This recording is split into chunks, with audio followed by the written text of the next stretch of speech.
All right, let's get started from where we left off last class period. We were talking about the canopy of water above the atmosphere. This is known as the canopy theory.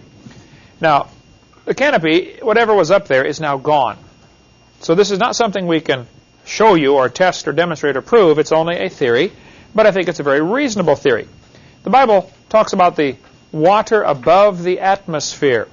It mentions it in Psalm 148 as waters that be above the atmosphere, above the heaven, meaning there might still be a canopy of water above the stars. Since nobody knows how far it goes, we'll have to just wait till we get to heaven and figure that out. I forget what one guy said. Well, what if it isn't up there when you get to heaven? I said, well, then I'll try to get the message down to you, wherever you are at the time, to tell you about it. So definitely, the Earth today has 6 distinct layers, and everybody does rocket scientists or earth science, or atmospheric science, will tell you, yes, there are 6 layers to the Earth. It's a good thing, too. The layering to the atmosphere, we have an ozone layer that blocks out certain things, and each of these layers does different things for us. For one thing, just the thickness of it is an insulating blanket that burns up most of the stuff coming in from space. Meteors, etc., they burn up in the atmosphere. Without that, it'd be just like the moon. You know, the full force of the meteor hits, you get nothing to slow it down. They say about 5 meteorites hit the Earth every day that are as big as maybe a softball. Since the Earth is 70% water, of course 70% of them land in the water. Now, occasionally people get hit by them. It has happened. Buildings get hit by them more frequently. But this canopy, that's, I think, alluded to in the Bible, and we'll give you the evidence for and against the canopy theory tonight. If there was a layer of water above the atmosphere, certain electromagnetic frequencies cannot penetrate water. Visible light goes right through, radio waves go right through, but ultraviolet light and X-ray radiation cannot penetrate through water. So the theory goes that this canopy above would do several things for the Earth. It would increase the air pressure, and it would filter out the sunlight and give you none of the harmful effects of the sunlight. So this to talk about the canopy theory. The Bible also says there was a layer of water under the crust of the earth. It says in Psalm 136, "To him that stretched out the earth above the waters." You never hear that verse preached on, and I don't know how long it took me to catch that that's in there, but I thought, wait a minute. He stretched out the earth above the waters.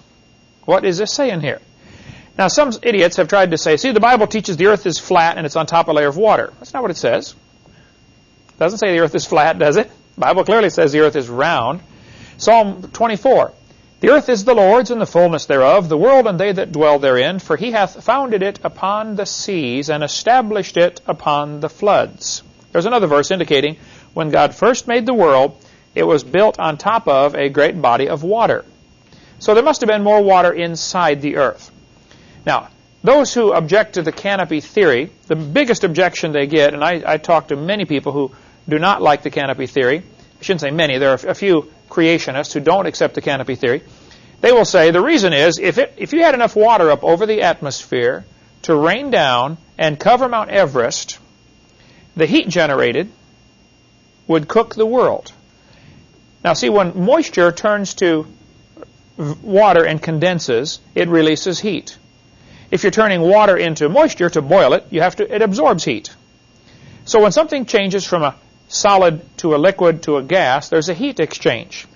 So when going from a vapor to a liquid is called the latent heat of condensation. That might be a good bonus question. Latent heat of condensation, it releases heat.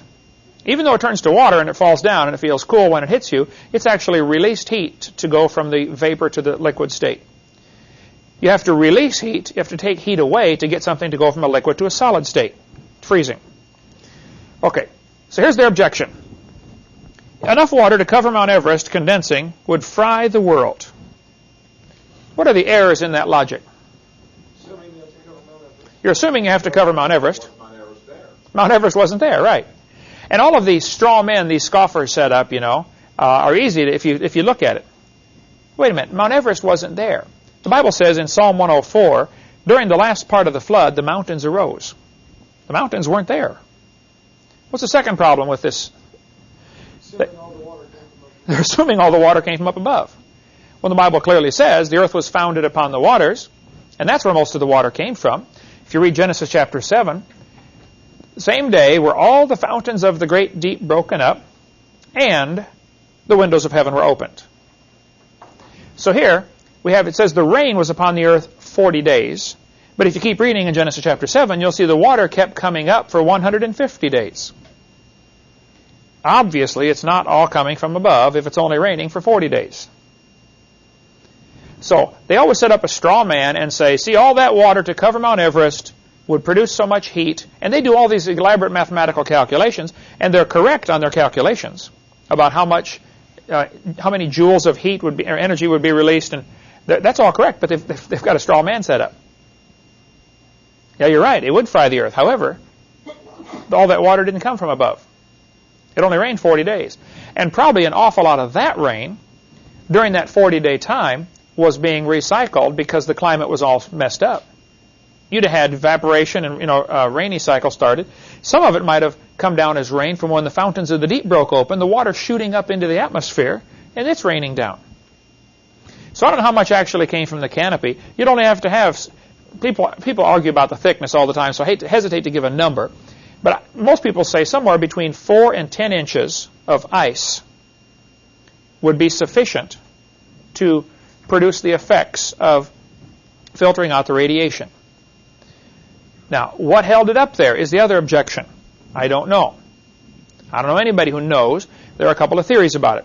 Several planets today have vapor canopies that cover them completely. Venus is covered by a cloud cover.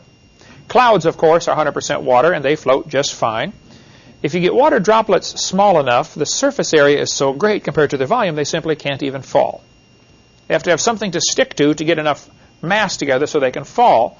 And you have drizzle droplets that form into, I forget the sequence, drizzle droplets to some other kind of droplets, cloud droplets to, maybe it's the other way, cloud droplets to drizzle droplets to rain droplets. They have to slightly get bigger and bigger, and pretty soon they fall. Well, most of the water, I think, came from inside the crust of the earth. So the fallacy in the argument is they're assuming all the water comes from the canopy. Not true at all. Most of it came from inside the earth. The earth today still bears scars. The San Andreas Fault, the Mid-Atlantic Ridge, that crack right there is a crack that was 46,000 miles long. Runs completely around the world, like a seam on a baseball. And it's a real crooked path, which is why it's 46,000 miles long, and the Earth's only 25,000 miles across around. But this rip is probably one of the places where it ripped open. I read an interesting article about somebody who was up in a skyscraper when the 1906 San Francisco earthquake hit. They happened to be looking out the window of their skyscraper, and they saw the ground about 20 miles away. The whole city, the ground and everything, was rippling like a wave. Everything's just lifting up and dropping back down. And they saw this wave come, and all of a sudden their building went and everything fell down, and they survived it. But they described this as seeing the ground itself waving, just like the oceans. Yes, sir? I was in an earthquake that literally saw the ground go like that. Yeah, it just goes up and down. I've only seen pictures of it. I've been in 2 minor earthquakes, never been in a big one. But if they say when one of the earthquakes that hit the San Andreas Fault, they checked how fast is the crack moving. If the ground cracks here, how long does it take before the crack moves 100 miles away? And I forget, it was at phenomenal speed. It was like 2 miles a second. That's how fast the crack moves. If you have a tightly stretched cloth, you stretch a cloth real tight, all of a sudden it begins to rip. How long does it take the rip to go all the way down? Well, it depends on all sorts of factors, how tight is the cloth and how much pressure is on it, stuff like that. But the ground in earthquakes will rip at incredibly rapid speeds. So, according to Walter Brown, this crack probably circled the Earth in a matter of less than an hour. 46,000 miles. I've seen high-speed movies they take of balloons popping. You get a balloon and you make one hole in one spot. How long does it take for that crack to go all the way around the balloon? Not too long, right? It happens pretty quickly. Or an eggshell breaking. How long does it take for the crack to circle the egg? That's the kind of effect you would have here with the fountains of the deep breaking open.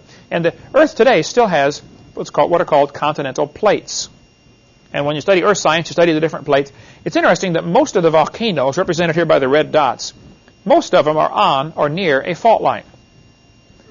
And so their conclusion is, well, the fault line is causing the volcano.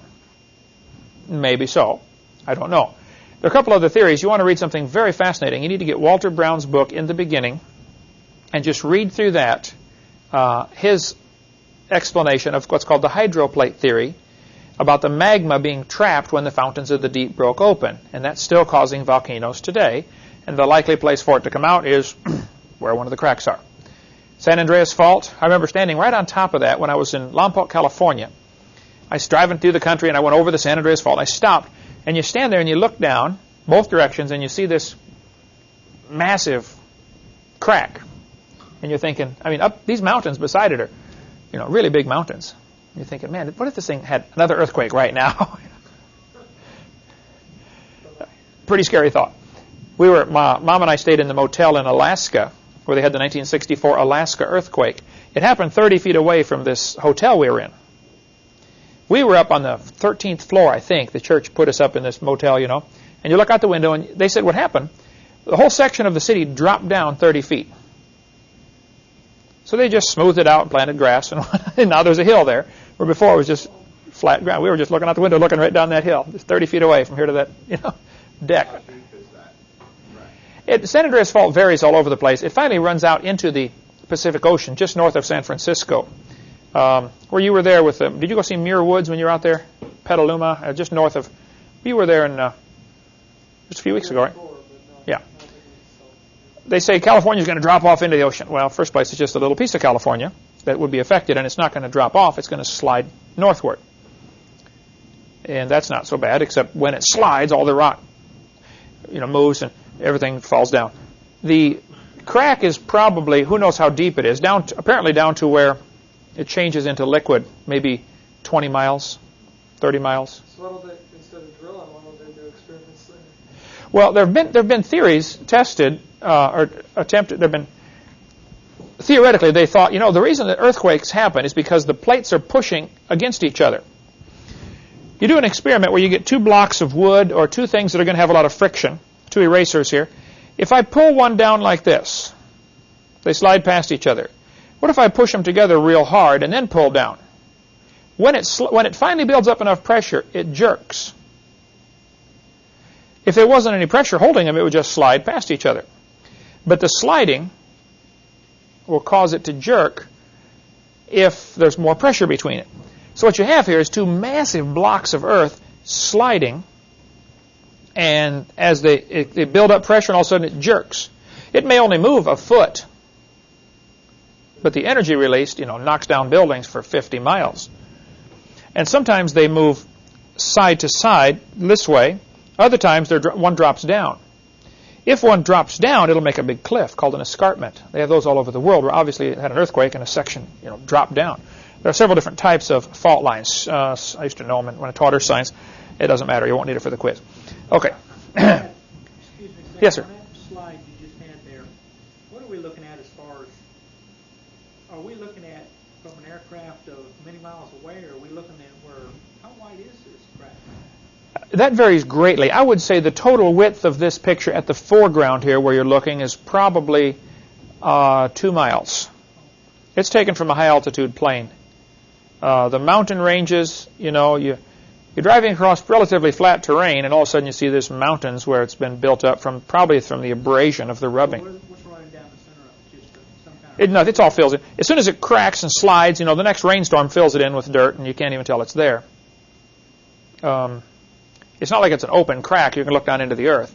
It's closed tight. They build highways over it, and when an earthquake happens, you can see a lot of places where the earth has moved, and they had to, rebuild the highway because it moved over 5 feet. Or fences will be off by, 6 or 8 feet. So you just kind of, like got a valley running down to the center of the... Yeah. You drive up in the mountains, drive down the valley, and up the other mountains, and out the other side. And if you didn't know what you were looking at, you would think you just drove over some hills. And in some areas, the San Andreas Fault's hardly noticeable. It's not like this all the way along, but an awful lot of it is.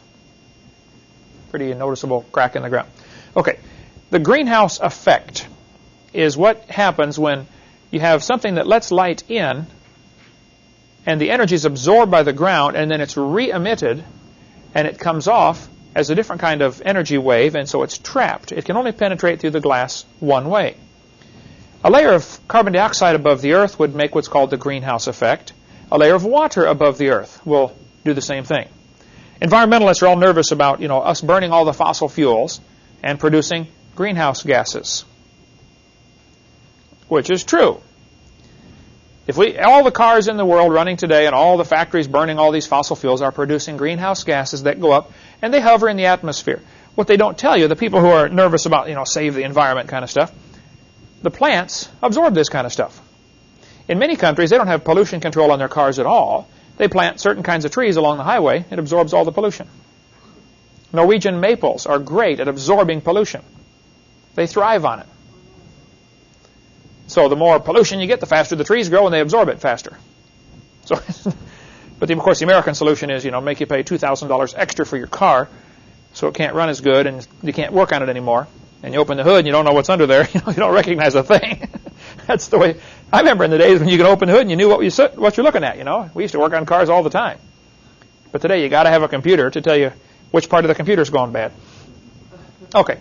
If the Earth had a canopy of water overhead, some of the scoffers or skeptics about the greenhouse or canopy theory will say it'll cause what's called a runaway greenhouse effect.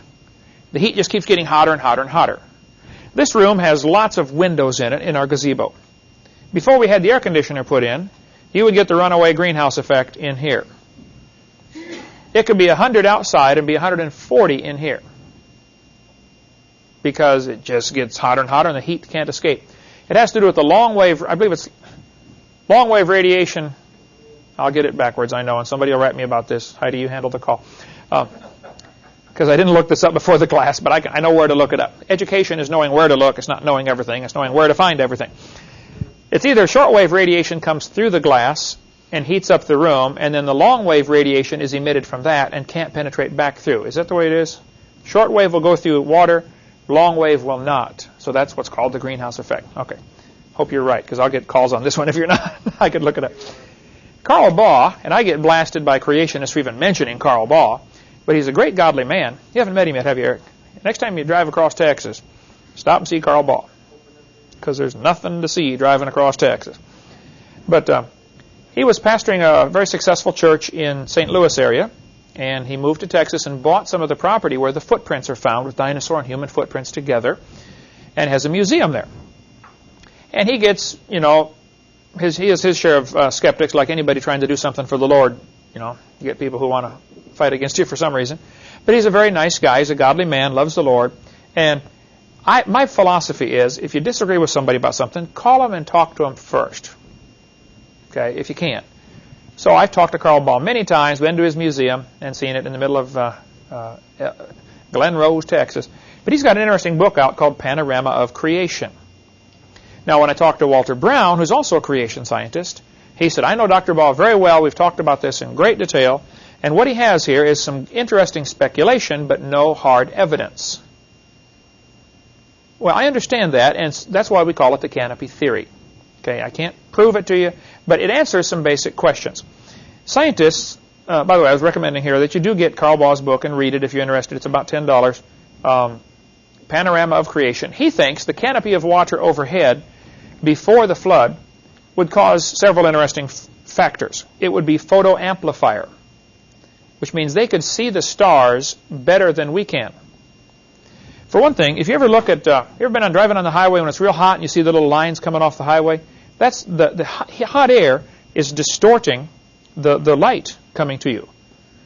Well, the air is 200 miles thick over our heads right now, and just looking at a star, the star twinkles because the air is bending the light coming from the star. That is known as atmospheric twinkle. It actually bends the light about 0.046 arc seconds, which, you have a degree and then 60 minutes in a degree and 60 seconds in a minute. So 0.046 arc seconds is not much, and who cares? Anyway, the light gets bent coming from the stars and causes the star to twinkle.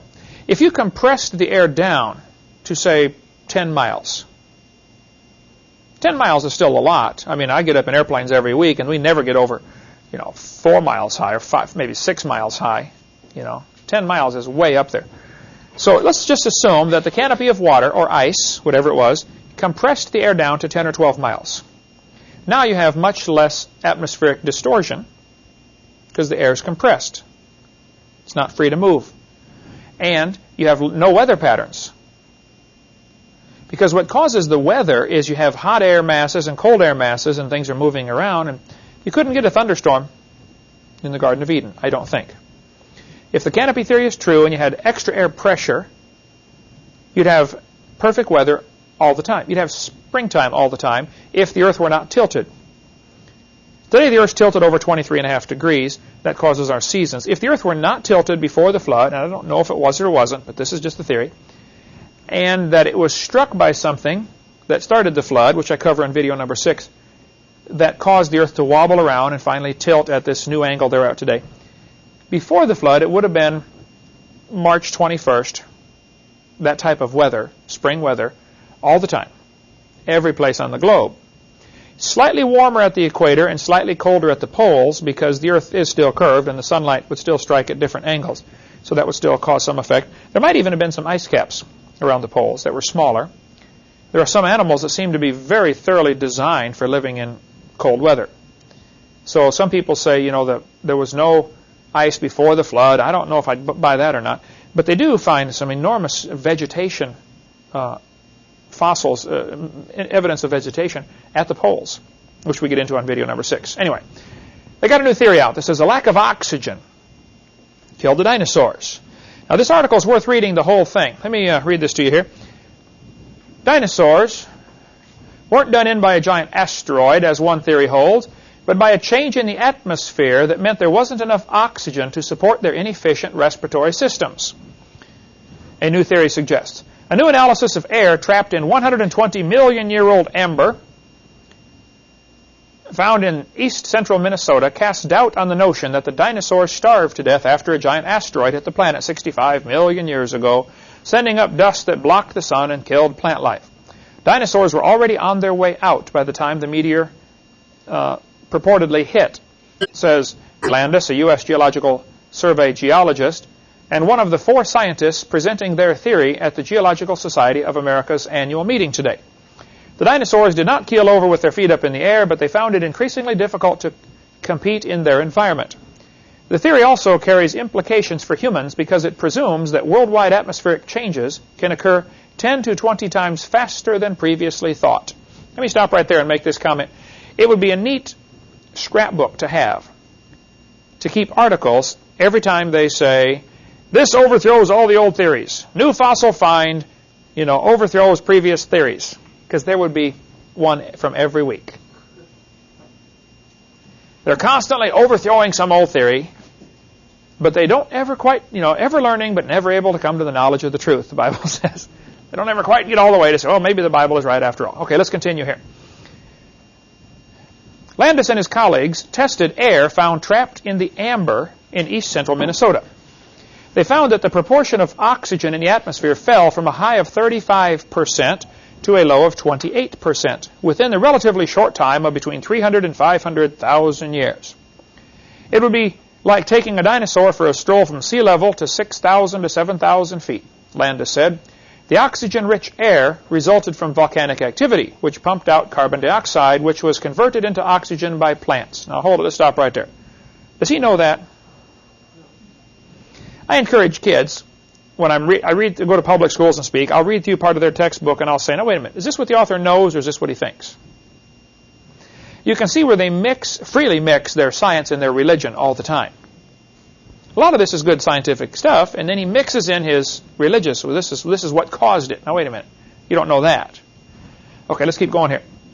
Oxygen-rich air resulted from volcanic activity. I don't think he knows that. Dinosaurs evolved during this time when oxygen was plentiful and had a weak respiratory system, according to the theory known as the Pele hypothesis. Pele is the Polynesian goddess of volcanoes. Now, this paragraph's important. An 80-foot apatosaurus had nostrils the same size as a horse. Now, how is an 80-foot animal going to get enough air through nostrils the same size as a horse? The two things confusing about dinosaurs are their nostrils are too small and their lungs are too small. Those would be two good quiz questions there, Heidi. Two things that indicate dinosaurs had a different environment to breathe in. Smaller lungs, smaller nostrils. An 80-foot dinosaur could not survive today because he simply couldn't get enough air. You ever had a real bad cold and you could barely breathe through your nose, and it's, you know how hard it is to try to get a breath, okay? That would be the problem for the dinosaurs. Their nostrils are too small. We do know dinosaurs lived. We do know they got to be huge from the bones we find. The question is, when did they live? I don't think it's even worth arguing about what they look like. What color were they? I don't care. Don't know. Let them, let the toy makers make them any color they want. It doesn't matter. When they lived, that matters to me. Amber is petrified tree sap. There are several ways things can be preserved as fossils. One is preserved in amber. What are some other ways fossils can be made? Preserved in rock. Preserved in ice. Frozen in ice. Think of any other ways? Formaldehyde. Mummified. There have been things found mummified, just dried out. They died in a dry climate, and so they dried out, turned to like leather, and survived just fine. A lot of fossils we find are petrified by the mineral soaking into the bone. Some are just a casting of the animal. Animal falls in the dirt, makes an impression in the dirt hardens, but he rots. But you have the impression left behind. That's called an impression fossil. And who cares? Anyway, the insects trapped in amber, according to the article here, have 35% oxygen. Now, the air we're breathing right now is about 21% oxygen. This has been tested many times. You can take a candle burning on a little container with water around it, like get a big bowl, put a candle in there, and let the candle burn, and then put a glass over it. But don't have your glass quite touch the bottom of the bowl. Leave it up just a little. As the candle burns, it'll burn up all the oxygen, and it'll actually suck water up into the jar. How many have seen that before? And you measure how much oxygen's gone, and you find out about 21% of the air we're breathing is oxygen. You can also do this with a mouse on top of a little block of wood inside there, and as he breathes up all the oxygen, slowly it comes up, and the mouse, pretty soon he keels over. Then you have to do mouth-to-mouse resuscitation. But the air, apparently, from this evidence, we find the air before the flood was richer in oxygen. Now, if you combine these two possibilities, richer oxygen from pre-flood, of course, I believe the amber formed from the trees that were broken during the flood. When you break a tree, sap's going to ooze out, right? During the flood, you're going to get all kinds of broken trees. And you're going to get sap oozing out every place. Insects are going to come stick on the sap. Sometimes birds are found in petrified amber. Sometimes frogs are found. Insects are by far the most common. Interesting, all the insects they find are exactly like the insects alive today. And they will say, wow, isn't it amazing? They didn't evolve at all in 80 million years.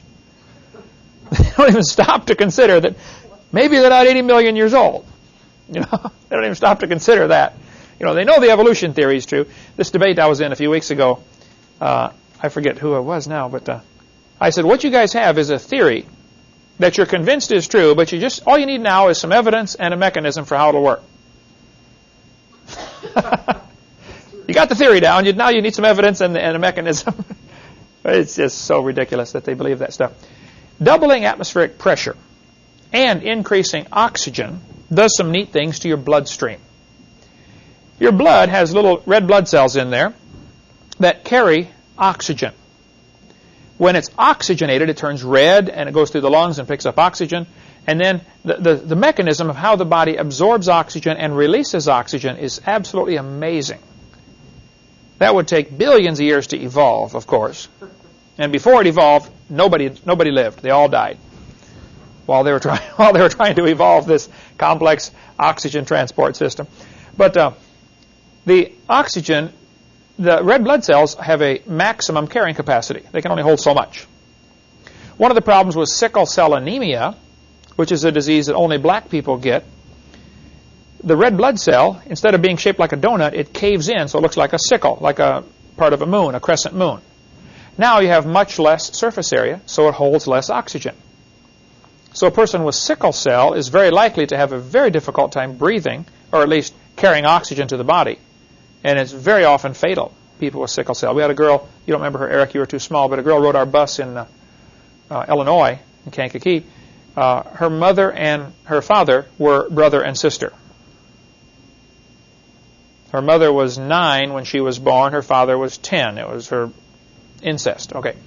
Well, she had sickle cell anemia. She rode our bus. Sweet, godly girl. Loved the Lord. She lived to be 13 years old and died. She was sick a lot during those 13 years and finally died at age 13. Sickle cell is where the blood cell collapses and it won't carry enough oxygen. But if you get enough pressure, not only will your hemoglobin and red blood cells carry oxygen, your plasma actually absorbs oxygen. Now, plasma is the juice that your blood is, the liquid part of the blood, not the solid part like the platelets and the red blood cells and white blood cells. It's the liquid part. You can donate plasma. Anybody done that before? Donate plasma? They stick a needle in, take your blood out, and they spin it in a centrifuge, I believe, to separate the solid particles, and they put those back in. They just keep the liquid part, plasma. The advantage of using plasma is it doesn't matter what blood type you are. If a soldier is shot on the battlefield, you don't know what blood type he is, well, give him plasma. That'll certainly help. You have about 1 pint of blood for every 15 pounds of body weight. So a 150-pound person has 10 pints of blood, a little over a gallon. Gallon and a quart.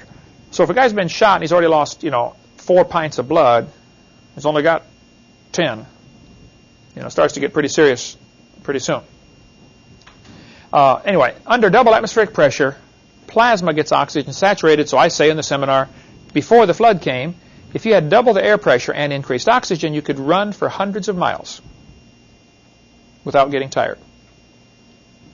As your body gets depleted in oxygen, you begin to cramp up, especially if you can't carry away the lactic acid from the muscles. That's what causes cramps. And who cares? It's not biology class. But anyway, Jessica McClure, and there's still a controversy today about how she ended up down in that well. She was 18 months old. There were 2 neighbor kids, I believe neighbor kids, that were 5 and 6 years old playing over there. Some people think, they shoved her down the well. Because how do you get an 18-month-old kid down in an 8-inch pipe? Nobody knows. However she ended up down there, she was stuck in this pipe. Maybe how many saw the movie about Jessica, baby Jessica stuck in the well? They've played it on TV a couple of times.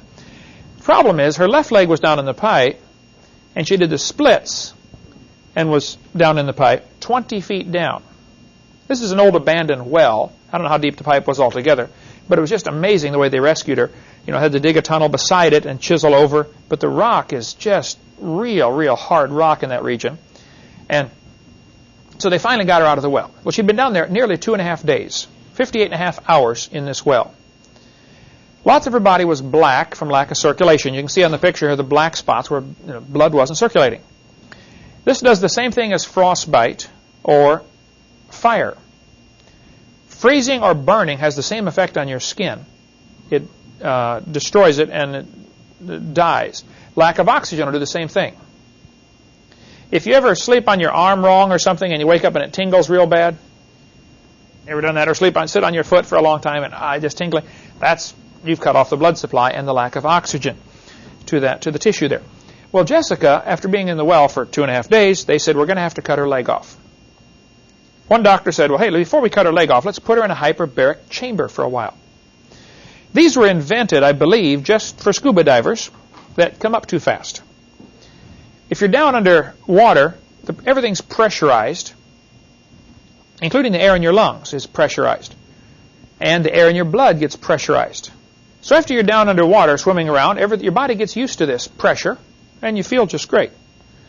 But if you come up real fast, those little tiny air bubbles in your blood grow because the pressure's let off.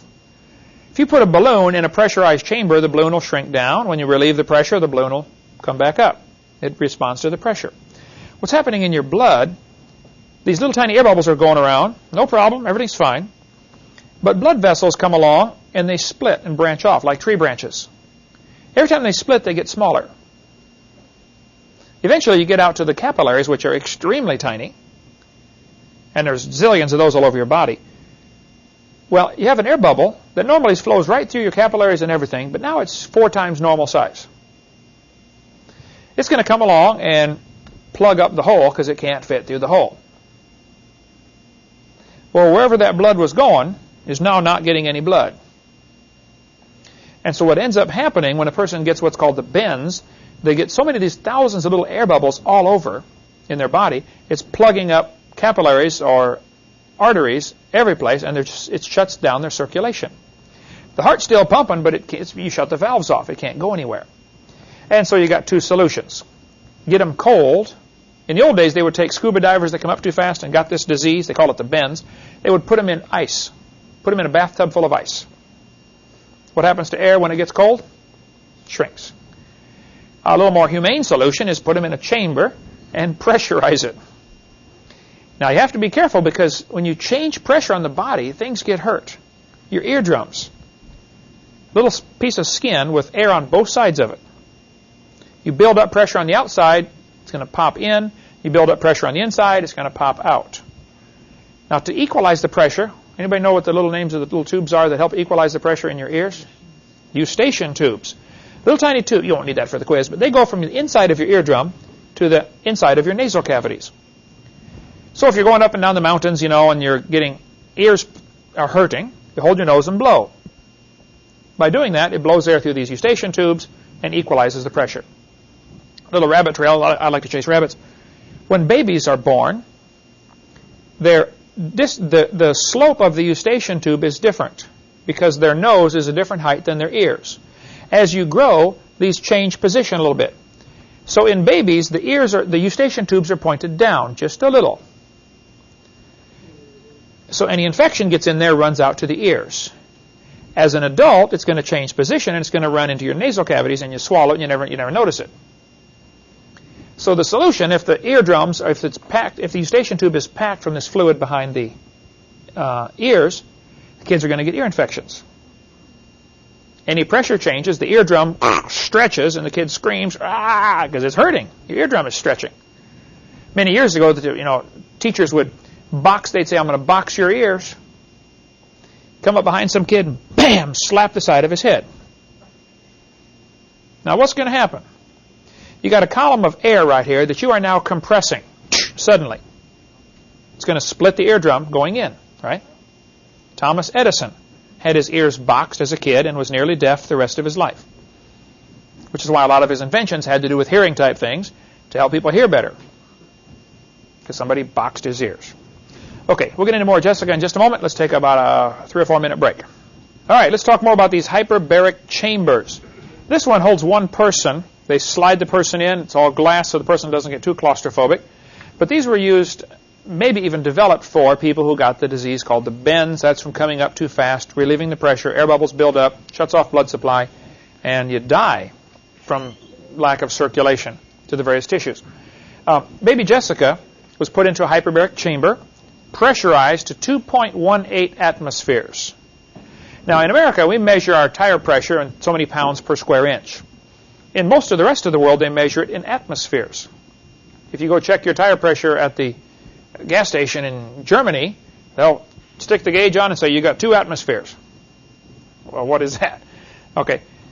1 atmosphere is 14.7 pounds. That's at sea level. Because there's enough air above us right now that we're living at the bottom of an ocean of air. If you get up to the top of the ocean of air, you'll be gasping for breath. You won't be able to breathe up there. And if you leave, you'll really be gasping for breath. The pressure of this column of air, 200 miles thick over us, is about 14.5 pounds, 14.7 pounds per square inch. That's an enormous amount of pressure. If you figure how many square inches of body you have, that's an awful lot of pressure. If you take a can and you remove all the air from inside, it'll cave in just because of the air pressure. You do these experiments where you can, drop a piece of burning cloth or burning paper inside a can and put the lid on. As it burns, it creates a vacuum, slight vacuum, removes 20% of the oxygen, sides cave in. Did that stuff for science class all the time. Okay, they put Jessica in one of these chambers and filled it up full of pure oxygen to 2.18 atmospheres. Within a few hours of forcing oxygen into her system, her leg turned pink. Most of her skin was saved. What would have been a very serious illness or a very serious problem from all the lack of oxygen turned out to be fine. The largest chamber in America that I've been able to find is in Pensacola, Florida, University Parkway. In an emergency, they can hold 30 people at a time. There are over 400 hyperbaric chambers in America now. the vast majority are located along the coastlines. Why would that be? That's where most of the scuba divers are going to be, right? Many big cities, though, are getting hyperbaric centers, hyperbaric treatment. I called these folks here. There's their phone number, 850-969-7990. And they said you have to get a doctor's order to get in there. You can't just go try it out. And it's about $16,000 for a complete set of treatments, which is 2.5 hours, I believe, per treatment, and 20 treatments, if I have my facts, or something close to that. So 2.5 hours times 20, how many hours are you in there? 50 hours for $16,000, $800 an hour. And they're going to pump it up to high-pressure oxygen. You could do similar effects, not quite the same. They do it just by getting helmets, like divers' helmets, like the old-fashioned big metal helmets the scuba divers would wear, and pressurize just what you're breathing. In no sense pressurizing your arm. I mean, it's not absorbing any oxygen anyway. So you probably could do this a lot cheaper. And some places have just the pressurized hyperbaric helmets that you wear.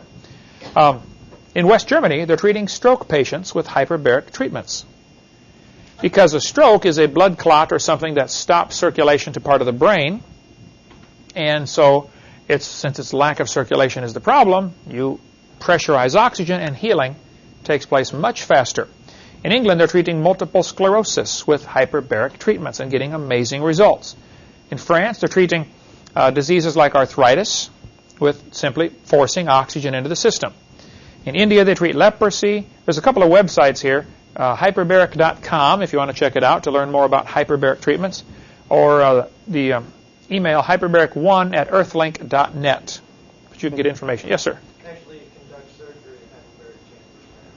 Duke University has a chamber actually about 2/3 the size of this museum. Who has one? 2/3 the size? Duke University? And they conduct surgery inside the chamber. So the doctor and everybody's pressurized. Interesting. This is a fascinating article. I'm tempted to read the whole thing. Let me just read you a few key ingredients out of here. Oxygen halves, or cuts in half, the infection rate. They said right here, the air is about 21% oxygen, but patients routinely get 30% oxygen during and after surgery because lungs don't work well under anesthesia. The study tested whether a richer mixture would improve the outcome. It says they boosted oxygen to 80%, and it made a tremendous difference. Normally, surgery is done with a patient breathing oxygen, but he's only breathing 30%. They said, let's try it at 80%. Everybody was worried the lungs would collapse, but they found absolutely no problems in the study. It tells about it here, just released a few months ago. It says in this circle here, there was also an unexpected benefit. Patients who got extra oxygen were half as likely to be nauseated after surgery. Interesting. And it's just fascinating to read the whole thing about, I would recommend if you get the videotape, just hit pause right there and read that article because it's really interesting. This is a small chamber that only holds one person. A lot of professional teams have their own hyperbaric chamber. Dallas Cowboys have one. New York Jets. Now, why does a football team need a hyperbaric chamber? Promotes healing. Exactly correct. And they've discovered, sure enough, their injured players will heal twice as fast. Now, you figure it's going to cost them roughly $500 to $800 per treatment to put the guy in there. But if that gets him back on the field 3 weeks earlier, and you're paying him $10,000 a minute to go out there and play with that ball, you don't care what it costs to get him well. You want him well, right? You want to get your own chamber to keep at home? This is a hyperbaric sleeping bag. Michael Jackson Michelle Jackson has one of these. Says it's going to make him live forever. Double atmospheric pressure. You can't quite get up to double atmospheric pressure, but you do get much higher oxygen. How do you get oxygen in it? Well, it's got a little oxygen cylinder. It pumps it in.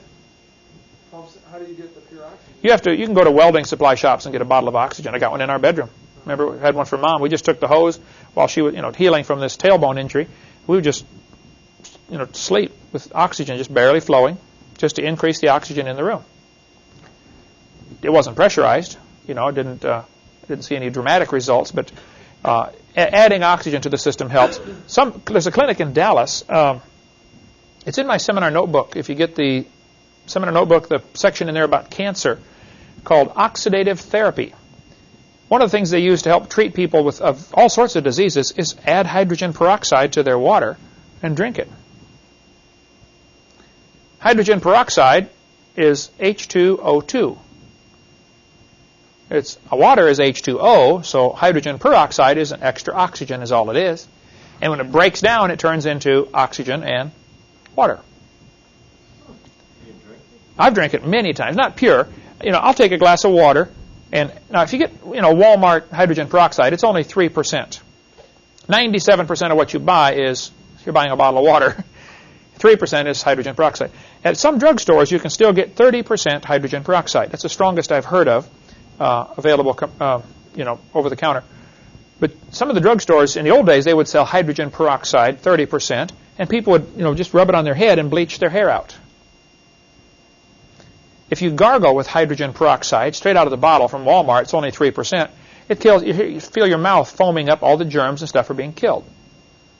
What's the toothpaste that it's got hydrogen peroxide is a big thing now to add into toothpaste because it kills germs. And germs are a living organism. Germs get on your teeth from the food you ate, and they're attacking the food, trying to break it down. They're doing their job. The problem is a germ is a living, breathing organism. Eats, sleeps, reproduces, and goes potty. But guess where he goes potty at? In your mouth. That's where he's living. And so that's the primary cause of bad breath is bacteria doo-doo. Good motivation to brush your teeth when you're done eating, right? You got a few bacteria in there, don't you? Yeah. There's a website that sells all sorts of things, but topicsgallery.com, Topix, if you want to read more on hyperbaric chambers. Just listen to this one testimony. This person says, I have never felt healthier or more rejuvenated than I did stepping out of this chamber for the first time. My skin was tingling. My nerves were calm for once, and I had a clarity of mind unfettered by stress and worry. We may not have found the proverbial fountain of youth here, but this is as close as it gets. By increasing the uptake of oxygen in the body, the hyperox chamber has been clinically designed to help the body function better. There's a lady who goes to Calvary Baptist Church here in Pensacola over on by the fairgrounds. What's the name of that road? Pine Forest Road. Okay. She, little short lady, she was in some kind of bad accident, and they said she's going to die anyway. Let's put her in a hyperbaric chamber. And you're not supposed to be in for more than a couple hours. They put her in there and left her in for 56 and a half hours. And she says that is probably the world's record for anybody being under hyperbaric treatments. High pressure oxygen, 56 and a half hours. I believe she said she was in there 58 hours or something. I don't know. Maybe I'm getting Jessica confused because it's real close to the same. But she's fine today. No, not blind. They worried about extra oxygen causing blindness. She says, I have absolutely no side effects. Why would oxygen... I'm not sure how the oxygen makes blindness. You know how that... I don't remember all the ins and outs. My late wife, they used the hyperbaric for her problems. And that was one of the concerns. One of the concerns was blind. I think it's capillaries in the eyes itself. It's actually, I guess, a contraction or something. Mm-hmm. I don't know what the deal was, but there was... That's one of the things with diabetes too. The circulation, they lose extremities, toes, fingers, legs, and eyes also often go with diabetes. But these chambers, you get in and pump it up. Of course, you probably have to have somebody else put you in and out, of the chamber. They now have a new model with slightly larger window, so people wouldn't get quite so claustrophobic. But it's about $3,500 if you want to get one. Carl Baugh is the only source I have for this information. And some people say, where's the evidence? I want to see the evidence. I don't know that I can prove this. I'll just say, call Carl Baugh. I've seen in his office when I was there pictures, and I don't have a picture. All I have is a drawing. But there is a picture from a magazine in Japan of experiments done by Dr. Kei Mori at Keio University. And this is all right on the newspaper article there that he's got hanging on the wall. I photographed it. Didn't come out very good. Hardly visible on the photograph that I took with the $10 camera I bought for the occasion. But I'll try to get a better picture. The story says that Dr. Mori was, of course, in Japan, property is extremely expensive. A little bitty apartment may cost you $2,000 a month, So he lived in a basement apartment. No windows. But the Japanese like to raise plants, little bonsai plants and all this kind of stuff. So he started raising a tomato plant in his basement, but had no windows. Since he worked at the university, he got a piece of fiber optic cable from the physics department. And he ran the fiber optic cable from the roof down through the wall to light his plant. How many have seen those? Mom has one on the piano, doesn't she, where the lights turn under it and the little fiber optic, looks like a little tree, the light comes out the end of the fiber optic cables. He was lighting his plant with fiber optic cable. The plant began growing faster than normal and producing more fruit than normal. So he thought, wow, why is this happening here? He theorized that possibly the fiber optic cable only allows in light, it won't allow in ultraviolet light. It's blocking it like sunglasses block UV light. And so he moved this plant to his university and put a plastic shield over it, which would do the effect of blocking out UV light, like sunglasses, okay? A UV blocker. He also knew that plants breathe carbon dioxide, and so he built a little sock around the stem of the plant that he could pressurize with carbon dioxide. Kind of like pumping up a little tire around just the stem of the plant, not the leaves, okay? If he could have done the leaves, it would have been much better, we assume. He pressurized CO2 to the stem of the plant. After 2 years, and again, according to Dr. Baugh and according to the article sitting on the wall of his place, which is from a newspaper, after 2 years, the plant was 16 feet tall and had produced 907 tomatoes. They moved it to a shopping center, built a bigger plastic shield over it, and again, they're only pressurizing carbon dioxide to the stem. To pressurize a room this size would be very difficult. The windows are going to blow out. It's going to find a leak someplace, okay? You can't. There's really problems with getting large pressurized systems. One of the problems they have with spacecraft going up into a vacuum. It's a big bubble up there ready to pop. The story goes that they still have these seeds for sale, and it's still a big deal in the town of Otama and Aki. They need to learn to get real names over there, for like Chicago, stuff like that. But these plants can still be purchased in these towns where they have extra large tomato plants that produce an extra amount of fruit. And so, according to the story, the plant kept growing, and the last time it was reported that I heard about, it was 40 feet tall and had produced 15,000 tomatoes during its lifetime. That wasn't per year, but during its lifetime it had produced 15,000 tomatoes. Now the tomatoes, it's a cherry tomato plant, but his were baseball size. I mentioned this in my seminar, and a guy came to see me from University of Terre Haute, Indiana. He said, Mr. Hovind, I believe that's where it was. He said, Mr. Hovind, I just finished getting my PhD in botany, raising plants.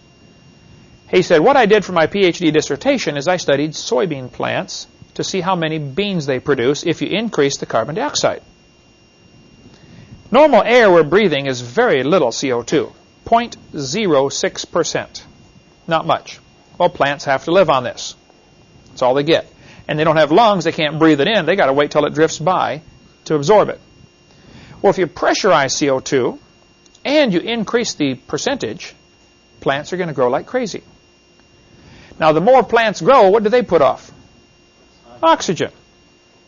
That's why you always feel refreshed when you go walk into a forest, invigorated, like, wow, They say if you put real plants in an office building, everybody works better because they get more oxygen. They stay alert longer. The increased CO2, this guy told me he put 0.09% CO2. Instead of 0.06, it's 0.09. 50% boost. He said his PhD dissertation dealt with this topic. He said his soybean plants produce twice as many berries. They call them a soybean berry. Twice as many berries as regular plants. And he said, I only gave it a 50% boost, and I didn't even pressurize it. It'd be a neat science fair experiment for some kid to do, would be to raise some plants inside a terrarium, glass cover, as a control, raise identical plants in another one, and every morning break off a little piece of dry ice and drop it in. Dry ice is solid carbon dioxide. And that's what plants breathe.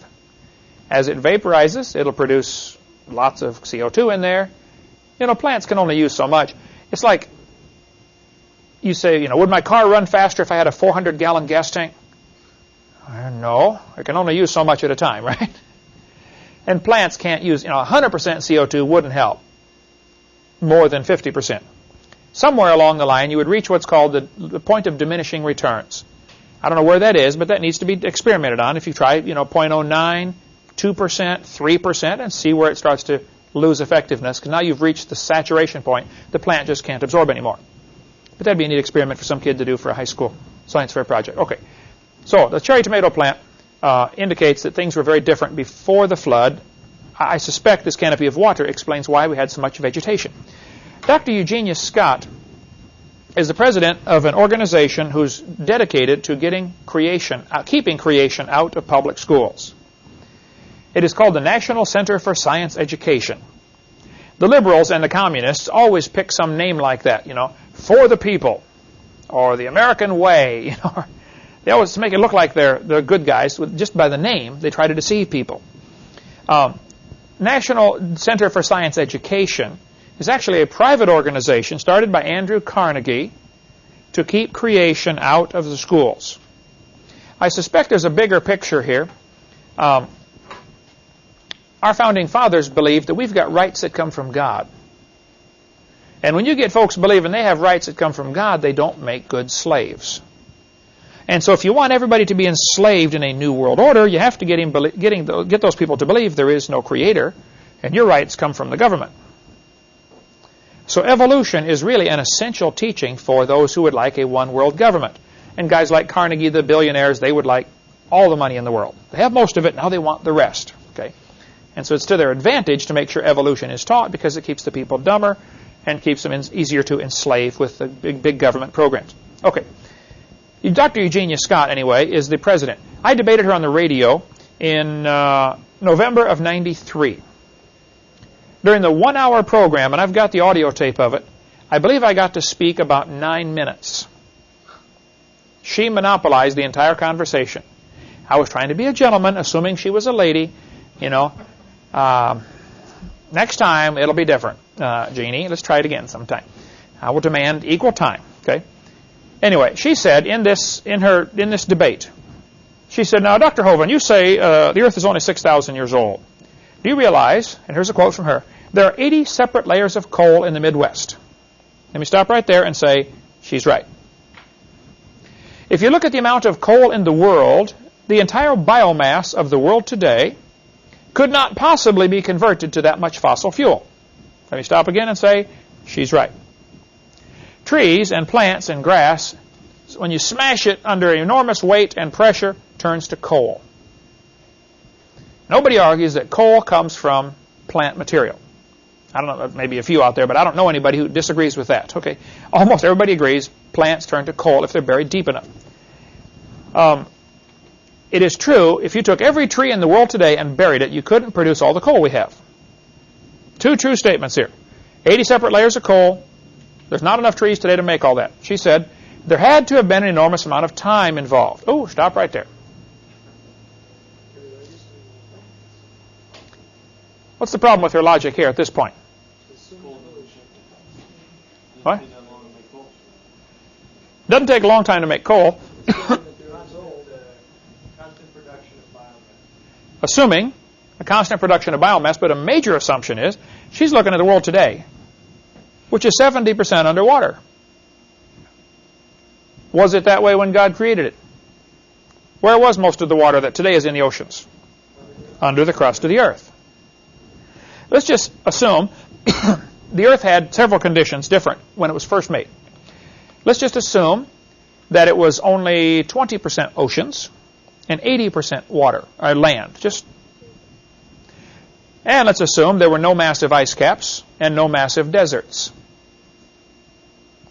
And let's assume you had greater plant growth per acre because you have increased air pressure from a canopy and you have richer CO2. Now you're going to get 50 times more vegetation per acre and zillions of acres available for this vegetation to grow on. People often make the assumption, Eric, when you get into debates and stuff, that they will say, how did he get kangaroos all the way from Australia to Noah's Ark? What are they assuming in that sentence? Assuming they had to start off in Australia, right? And they're assuming Australia was separate from the rest of from the world. They're assuming there was an Australia. Assuming there was an Australia, right? People say, where was the Garden of Eden? I don't have a clue. They say, well, it had to be near Baghdad because, they got the Tigris and Euphrates River. Now, there's a faulty assumption in that. They're assuming it's the same river mentioned in the Garden of Eden, in the Bible. Didn't people come from England, come over here and settle this place and call areas New York, named after York? Is that the same place? No. It reminded them of that place, so they gave it that name, right? New Hampshire. There's thousands of cities in America named after European cities.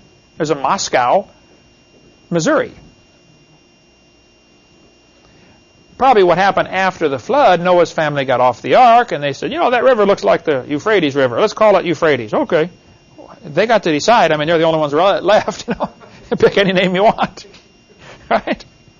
They're calling the shots. And so people, they read the Bible, and we got to be careful that we don't assume things because you make a mess out of the truth. So she's right. There's too much coal to be formed by the trees today, but she's wrong to say it would take an enormous amount of time. What it would take was a different world with lots more trees, all destroyed in a flood. Now, during a flood, what's going to happen to trees? They're going to float for a while until they get waterlogged and they sink. How badly torn up they are will determine how fast the water soaks in. What species they are determines, how fast the water soaks in. All sorts of factors involved here. But they're going to slowly settle out and form a layer of trees at the bottom of this ocean during the flood. Meanwhile, you've got more sediments dropping down because it's muddy water from the fountains of the deep being broken up, and it's going to cover these trees. Now you have another layer, what's called a log mat, a big pile of floating debris. It's going to float by and drop off another few hundred feet maybe of broken tree branches, leaves, etc. And that's going to coalify. And they find seams of coal up to 100 feet thick. The thickest I've ever read about is 120 feet. Have you been down in a coal mine yet, Eric? You went down in a gold mine, right?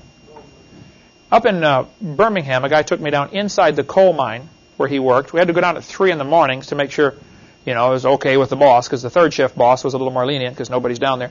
But we went down in this coal mine way down there, and he said, now, hang on to something, I'm going to shut the lights off.